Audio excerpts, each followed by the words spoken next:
Hello, my name is Dr. George Mochocki, and welcome to Resource Management Lesson 6, Selecting Employees.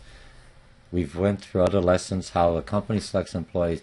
Now, how does HR as an individual select employees? You're taking me either for an online class, a face-to-face class, or a hybrid class, or one of my training sessions. Okay, what do you need to know on this chapter? First of all, remember, you'll have access to these concept maps. But part of this selecting employees is the elements of selection process, measurement of effectiveness of selection. Once they select an employee, how do I know that, I use employment tests, I have effective interviews, and I have a process. Once they select an employee, does that employee stay? Is he or she a good fit for the organization? Does he or she have the ability? Can I train them? Do I have the right training? Do I have the right individual that's receptive to the training I need? These are all important aspects of the selection process. Anywhere along here, once I have the employee and finally selected him, if he or she down the road I get too high of a turnover rate, or they're not doing well in training, I have to redesign and relook at my selection process to see what I should do differently. Okay, personal selection. How does an organization decide who to hire? So if I'm looking at and who not to hire, the recruitment process starts.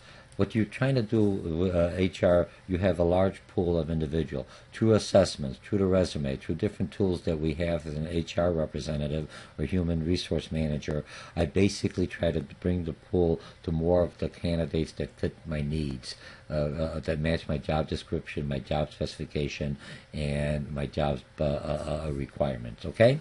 So we look at the personal section. What's our selection process? Remember, it starts with the resume.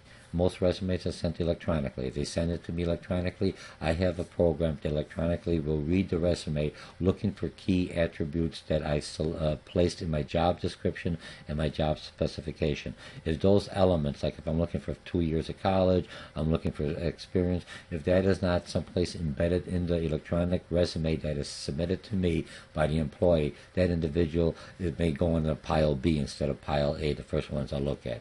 Because let the system eliminate all these individuals that don't even meet my minimum requirements. So now I'm only looking at the candidates that at least have the minimum requirement. Then I do the testing, and some of the testing before I even call the candidate in. There could be some kind of assessment test, but there could be some kind of personality testament. Something, they may be sending me some kind of a YouTube or some kind of a video or some kind of a reviewing of their work samples.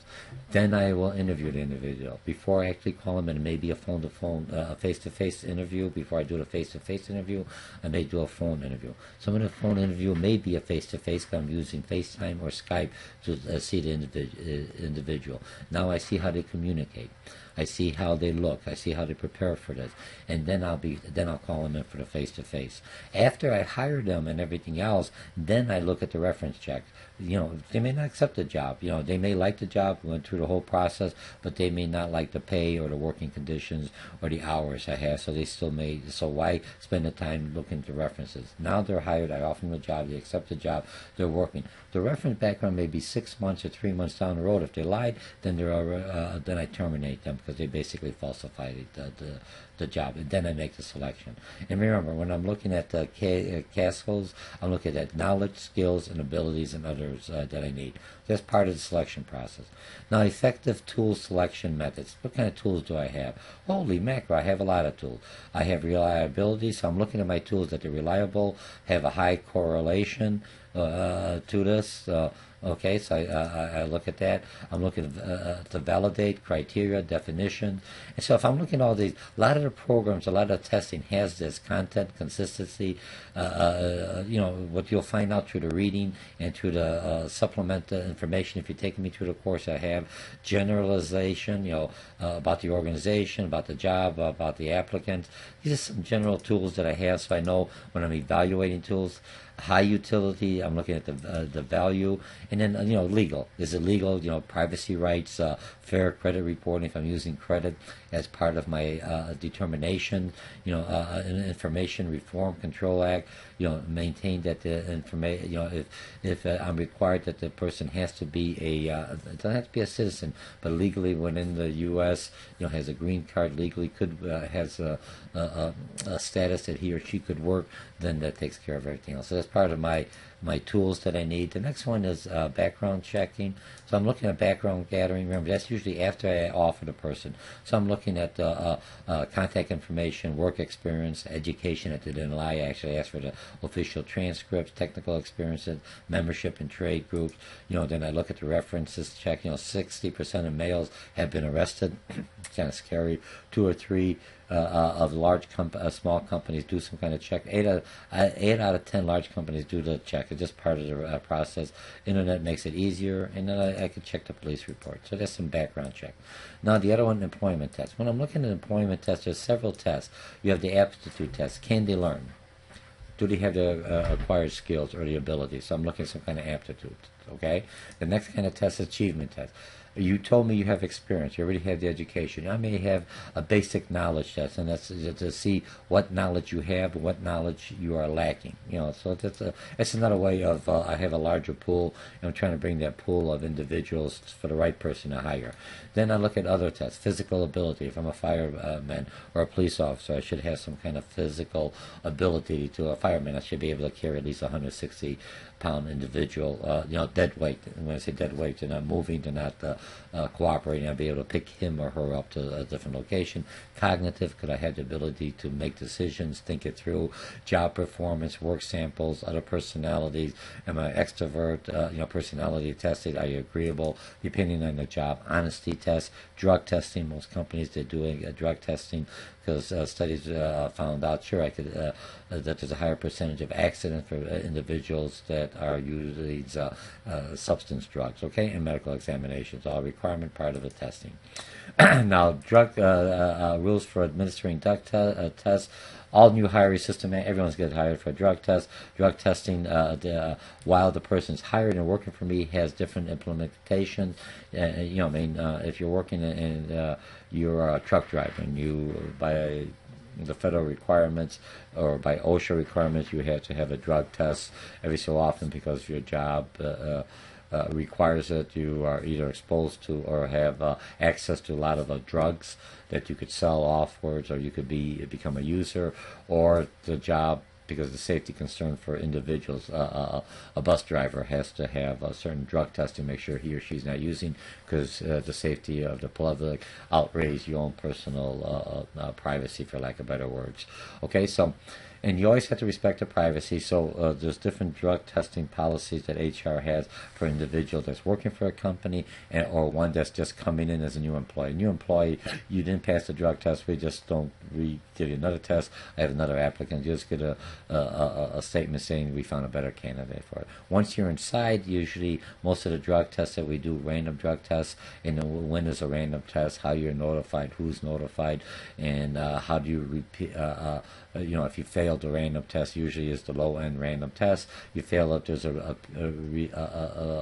retesting procedure. You could take another test at a different test that has a higher credibility, for lack of better words, or you could say I've been on medication, that's why the test came out positive, or whatever. And there's a different process for that. Okay.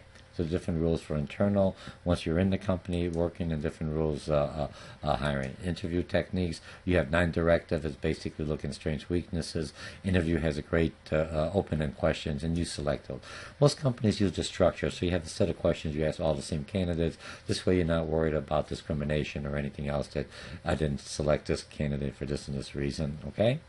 And the other one is situation. You look at certain situation. Give me a situation when you had to fire someone. Give me a situation when you did not agree with a team member and how you handle it. Then you have behavioral description, is what was the outcome of the situation? What was your part? What did you have to do, and what did you not have to do?